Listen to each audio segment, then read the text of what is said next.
सभी सहयोगी भाई बहनों को सर्वानुज डॉक्टर सैनी का हार्दिक जय श्री माता जी।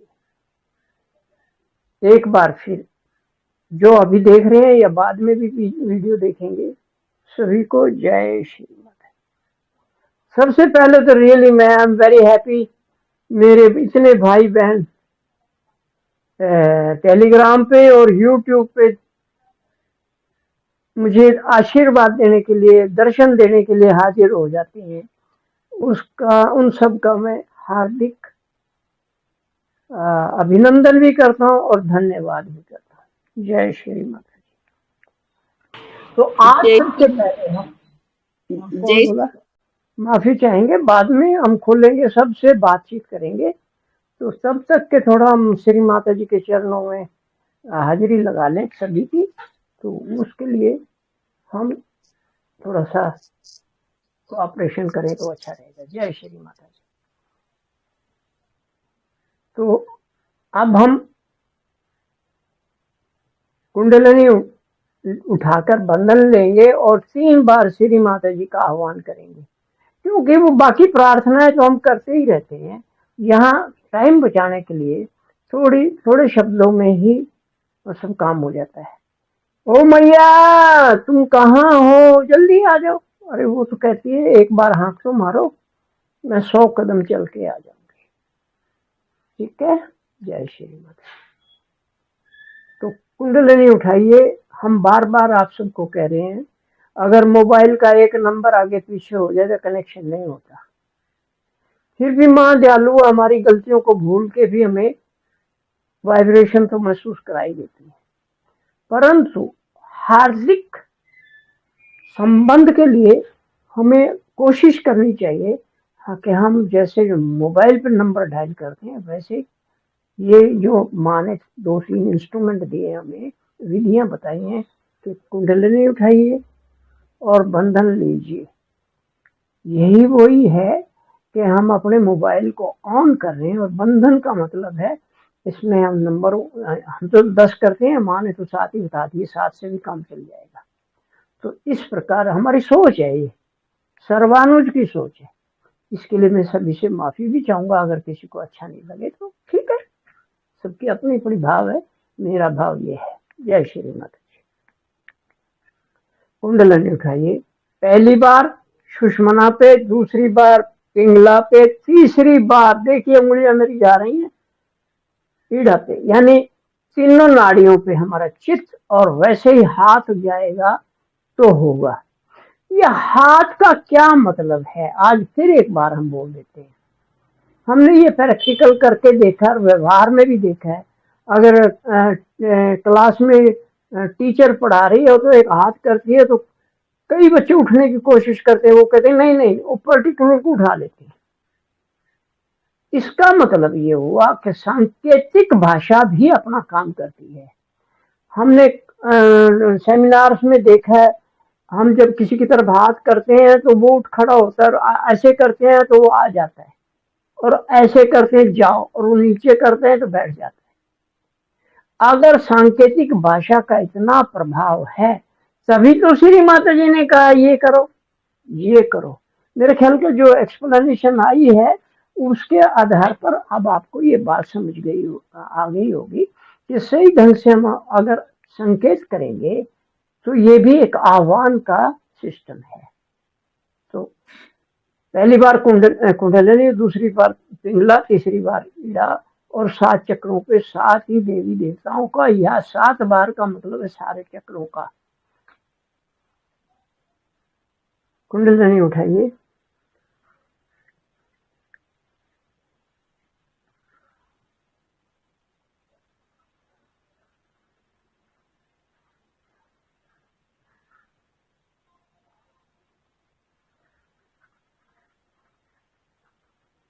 महाकाली,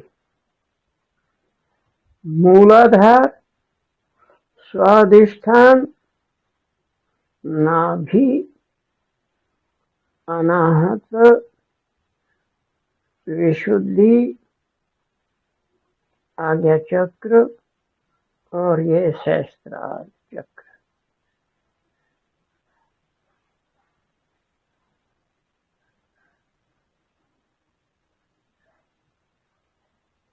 अब देखिए, जब हम ये करते हैं तो हमारे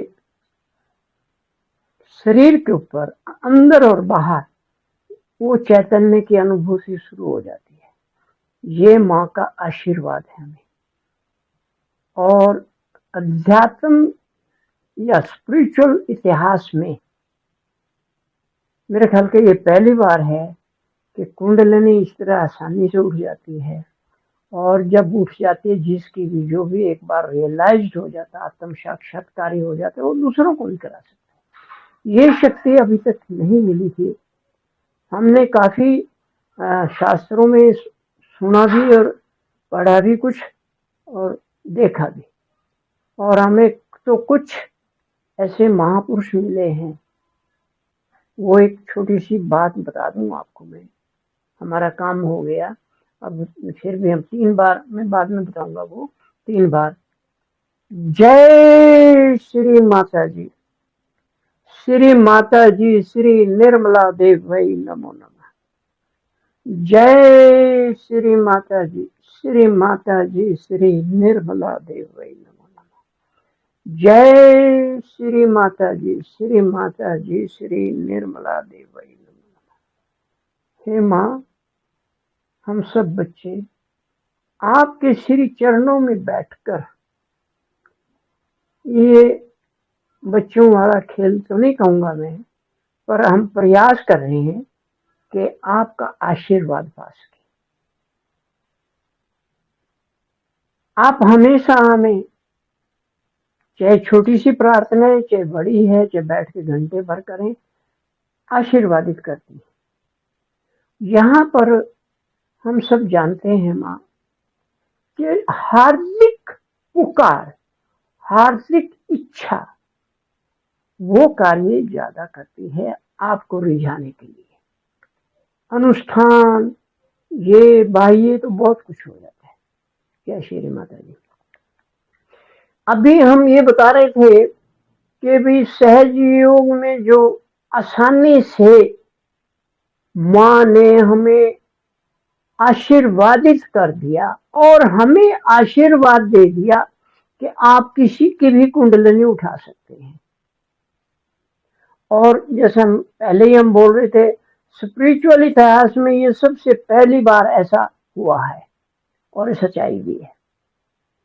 एक छोटी सी घटना मैं सुनाना चाह रहा हूँ। मैं इलाहाबाद यूनिवर्सिटी में जब गंगा के किनारे शतनाग में ट्रेनिंग कर रहा था, और उन दिनों कुंभ का मेला लगा हुआ था, 2006 की बात है शायद।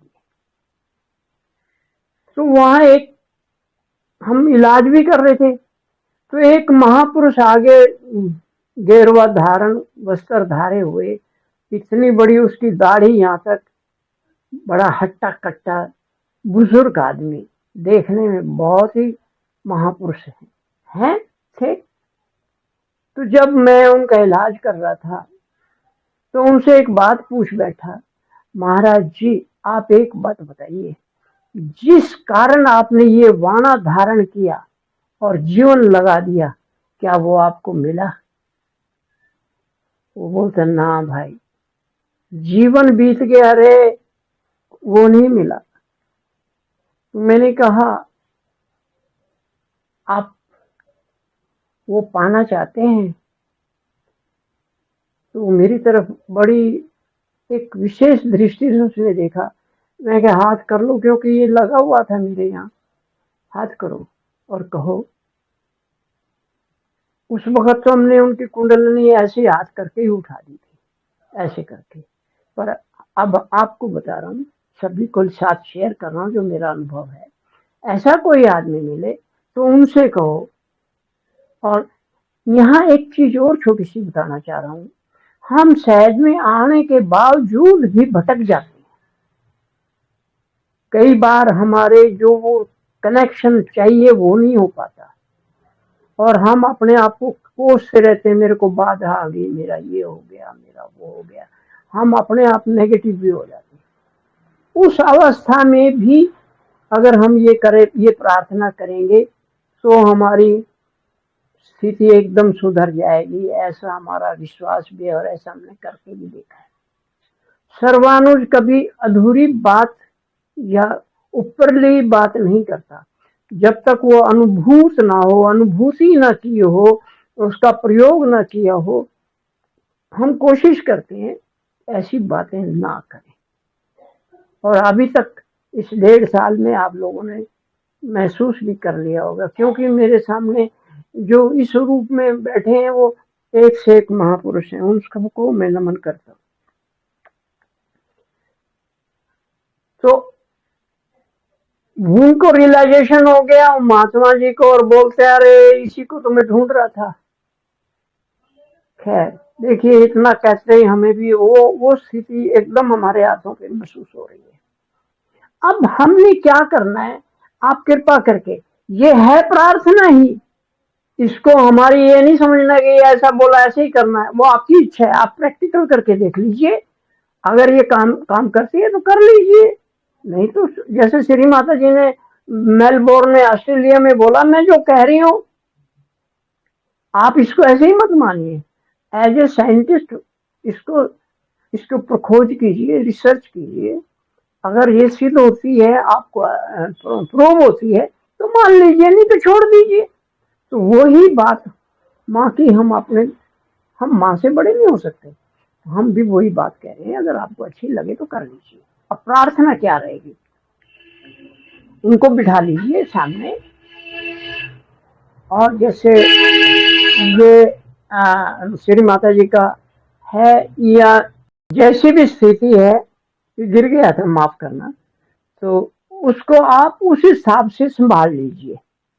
ये आपने देखना है कि आप उस स्थिति को या उस माहौल को या उस व्यक्ति की जो सोच है उसको सहज में कैसे कन्वर्ट कर लें। ये हमारी एबिलिटी कह लीजिए, हमारी योग्यता कह लीजिए, या हमारी सिद्धि या हमारी साधना कह लीजिए, वो बहुत जरूरी है।